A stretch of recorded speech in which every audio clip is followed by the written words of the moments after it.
अस्सलामुअलैकुम दोस्तों, आयतुल कुर्सी कुरान की सबसे अजीम तरीन आयत है। हदीस में रसूल सल्लल्लाहु ने इसको तमाम आयात से अफजल बताया है। हजरत अबू हुरैरा रज़ियल्लाहु फरमाते हैं कि रसूल सल्लल्लाहु ने फरमाया, सूरह बकरा में एक आयत है जो तमाम कुरान की आयतों की सरदार है। जिस घर में पढ़ी जाए शैतान वहाँ से निकल जाता है। इस सूरत में अल्लाह की तौहीद, अल्लाह को एक मानने को साफ तौर पर बताया गया है और शिर्क को रद्द किया है। आयतुल कुर्सी की फजीलत। इस आयत में 10 जुमले हैं। पहला जुमला, अल्लाह जिसके सिवा कोई माबूद नहीं। इसमें अल्लाह इसमें ज़ात है जिसके मानी हैं वो ज़ात जिसके अंदर तमाम कमाल पाए जाते हों और तमाम बुराइयों से पाक हो और उसके सिवा कोई माबूद नहीं। आयतुल कुर्सी की फजीलत और तफसीर। दूसरा जुमला, वही हमेशा जिंदा और बाकी रहने वाला है। हय के मानी अरबी ज़ुबान में जिसको कभी मौत न आए, हमेशा जिंदा रहने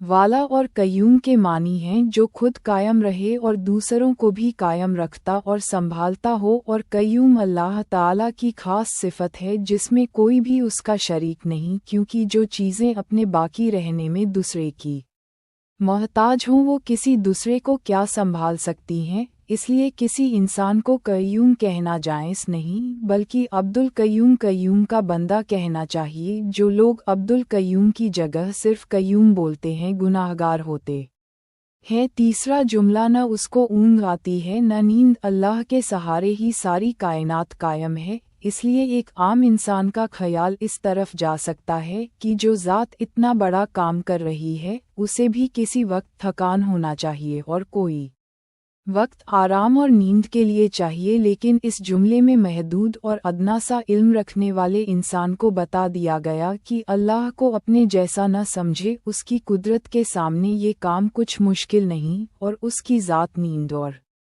थकान से बरी है। सूरह फील और अबाबील का वाक़िया। चौथा जुमला, जो कुछ आसमानों में है और जो कुछ ज़मीन में है सब उसी का है, जिसका मतलब है तमाम चीज़ें जो ज़मीन और आसमान में हैं सब अल्लाह की ही मिल्कियत में हैं, वो जिस तरह चाहे उसमें तसरुफ़ करे। पांचवां जुमला, कौन है जो बगैर उसकी इजाज़त के उसकी सिफारिश कर सके, मतलब ऐसा कौन है जो उसके आगे किसी की सिफारिश कर सके। हाँ, कुछ अल्लाह के मकबूल बंदे हैं जिनको खास तौर पर बात करने की और सिफारिश की इजाज़त दी जाएगी, लेकिन बगैर इजाज़त के कोई सिफारिश नहीं कर सकता। आयतुल कुर्सी की फजीलत और तफसीर। छठा जुमला, वो उसे भी जानता है जो मखलूकात के सामने है और उसे भी जो उनसे ओझल है, यानी अल्लाह उन लोगों के आगे पीछे के तमाम हालात जानता है। और आगे पीछे का मतलब ये हो सकता है कि उनके पैदा होने के पहले और पैदा होने के बाद के हालत अल्लाह जानता है, और इसका मतलब ये भी हो सकता है कि वो हालात जो इंसान के सामने हैं खुले हुए हैं, और पीछे का मतलब वो हालात जो छुपे हुए हैं। सातवां जुमला, बंदे उसके इल्म का ज़रा भी इहाता नहीं कर सकते सिवाय उन बातों के इल्म के जो खुद अल्लाह देना चाहे। इंसान और तमाम मखलूकात अल्लाह के इल्म के किसी एक हिस्से तक भी नहीं पहुंच सकते, मगर अल्लाह ही जिसको जितना इल्म अता करना चाहे सिर्फ उतना ही इल्म उसको मिल सकता है। आठवां जुमला, उसकी हुकूमत की कुर्सी ज़मीन और आसमान को घेरे हुए है। उसकी कुर्सी इतनी बड़ी है कि उसमें सातों ज़मीन और सातों आसमान समाये हुए हैं। इस किस्म की आयत को इंसान अपने ऊपर कयास न करे, क्योंकि अल्लाह की कुदरत को समझ पाना इंसान की समझ से बाहर है। आयतुल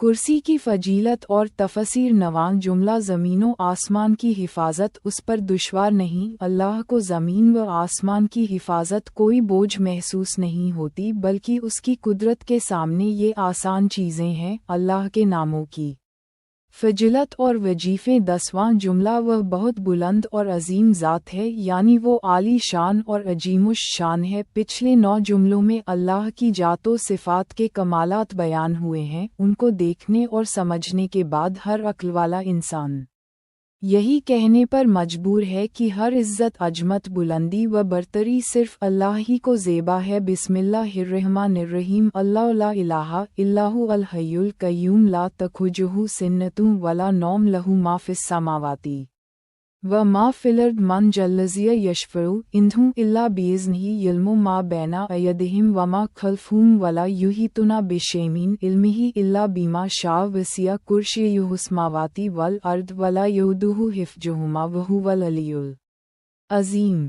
آیات الکرسی کی فضیلت اور تفسیر۔ اللہ رب العزت ہم سب کو آیت الکرسی زیادہ سے زیادہ پڑھنے کی توفیق عطا فرمائے، آمین۔ آیت الکرسی کو اپنے دوستوں اور جاننے والوں کو شیئر کریں تاکہ دوسروں کو بھی آپ کی جات و مال سے فائدہ ہو اور یہ آپ کے لیے صدقہ جاریہ بھی ہو جائے۔ کیا پتہ اللہ تعالیٰ کو ہماری یہ ادا پسند آ جائے اور جنت میں جانے والوں میں شمار کر دے۔ اللہ تعالیٰ ہمیں علم سیکھنے اور اسے دوسروں تک پہنچانے کی توفیق عطا فرمائے، آمین۔ خدا حافظ۔